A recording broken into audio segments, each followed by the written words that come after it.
Selamat pagi Ibu dan teman-teman.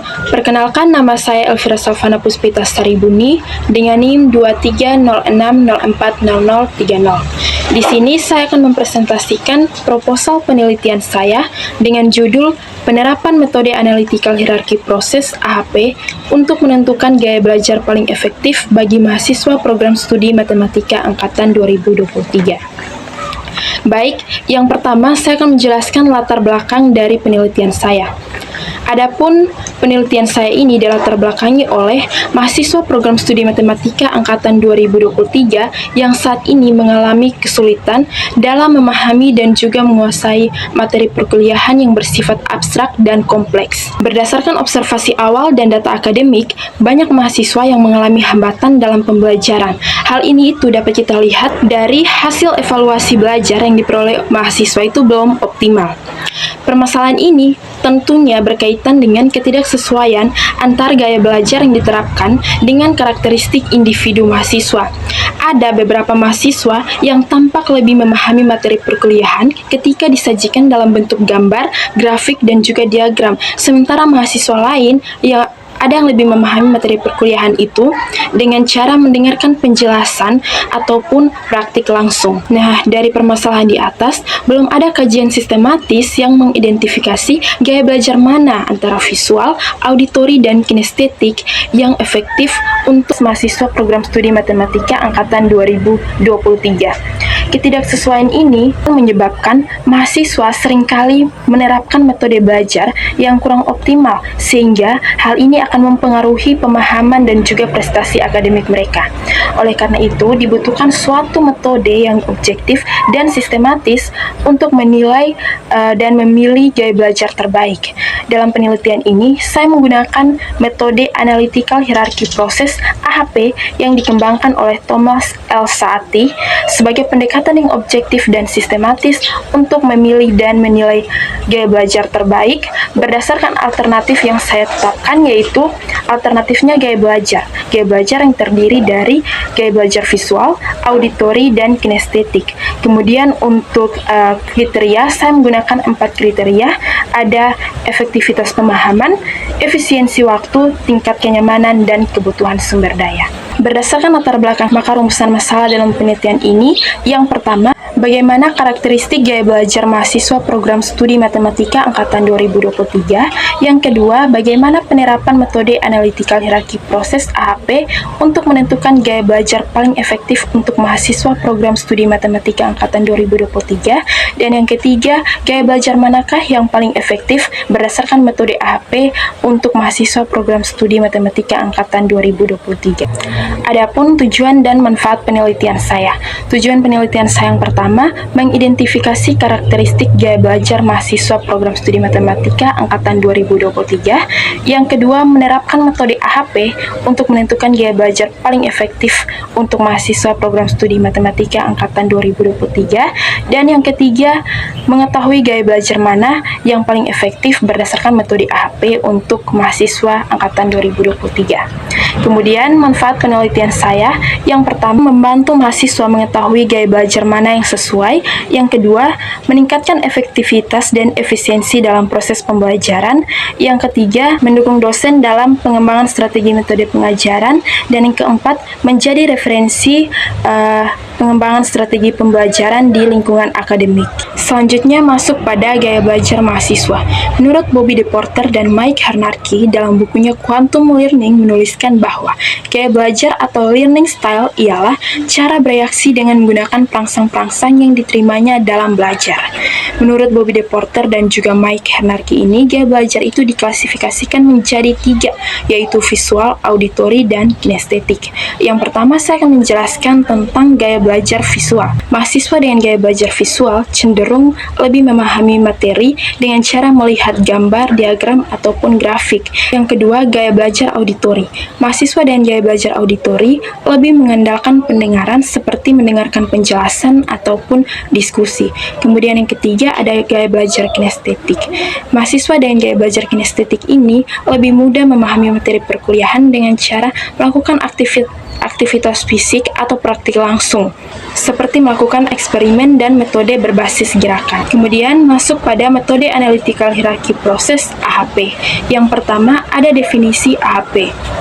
Metode AHP pertama kali dikembangkan oleh Dr. Thomas L. Saati dari Wharton School of Business pada tahun 1970-an, yaitu suatu metode pengambilan keputusan multi kriteria yang menguraikan masalah kompleks menjadi hierarki berjenjang. Prinsip dasar AHP itu sendiri meliputi dekomposisi masalah, perbandingan berpasangan, sintesis prioritas, dan uji konsistensi.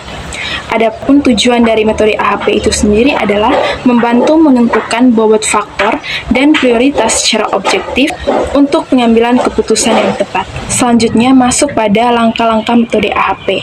Langkah pertama membuat matriks perbandingan berpasangan.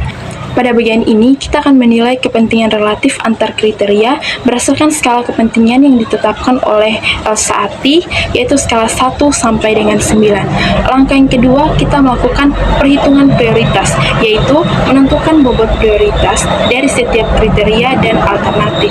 Langkah yang ketiga adalah menghitung lambda max dengan cara membagi total tiap baris dengan bobot prioritas. Kemudian langkah yang keempat adalah menghitung konsistensi indeks atau CI menggunakan rumus CI sama dengan lambda max kurang N per N kurang 1. Langkah yang kelima adalah menghitung konsistensi rasio atau CR menggunakan rumus CR sama dengan CI per IR. Kemudian langkah yang keenam adalah uji konsistensi. Uji konsistensi di sini dilakukan dengan tujuan untuk memastikan hasil penelitian konsisten dengan menghitung konsisten rasionya tadi. Di mana jika CI sama dengan 0, maka A konsisten. Jika CI kurang dari sama dengan 0, maka A cukup konsisten. Tetapi jika CI lebih besar sama dengan 0, maka A tidak konsisten. Langkah yang terakhir adalah pengambilan keputusan, yaitu menentukan gaya belajar paling efektif berdasarkan hasil analisis AHP. Selanjutnya masuk pada penelitian terdahulu. Di sini saya memaparkan 5 penelitian terdahulu berkaitan dengan judul penelitian saya. Penelitian pertama ada penelitian yang dilakukan oleh Yopi Handrianto dan Eka Wahyu Setiani tahun 2020 dengan judul penelitiannya penerapan metode AHP untuk pemilihan metode pembelajaran. Yang kedua, penelitian yang dilakukan oleh Justin Eduardo Simamarta dan Deborah Cristanta tahun 2023 dengan judul penelitiannya metode AHP untuk pemilihan metode pembelajaran riset operasi. Kemudian yang ketiga ada penelitian yang dilakukan oleh Bimo Rizky Payudi, Karlina Aulisari, dan Dedi Radistar tahun 2020 dengan judul penelitiannya Sistem Pengambilan Keputusan Media Pembelajaran Online dengan menggunakan metode AHP. Keempat, penelitian yang dilakukan oleh Dini Oktaria Yusanto dan kawan-kawan tahun 2023 dengan judul penelitiannya Analisis Media Pembelajaran E-Learning dengan menggunakan metode AHP. Kemudian yang terakhir, penelitian yang dilakukan oleh Syahla Amira Salsabila tahun 2022 dengan judul penelitian AHP dalam menentukan pembelajaran daring yang efektif. Selanjutnya masuk pada metodologi penelitian. Yang pertama ada populasi dan sampel penelitian. Populasi dalam penelitian saya ini terdiri dari seluruh mahasiswa program studi matematika angkatan 2023. Kemudian untuk sampel dalam penelitian saya ini adalah mahasiswa program studi matematika angkatan 2023 yang memenuhi kriteria seperti aktif dalam mengikuti perkuliahan dan bersedia mengisi kuesioner. Kemudian variabel penelitian. Dalam penelitian saya ini ada 3 variabel penelitian.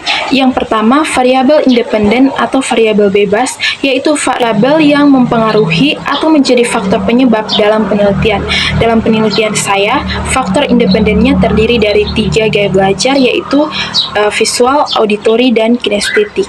Kemudian variabel yang kedua adalah variabel dependen atau variabel terikat, yaitu variabel yang dipengaruhi oleh variabel independen.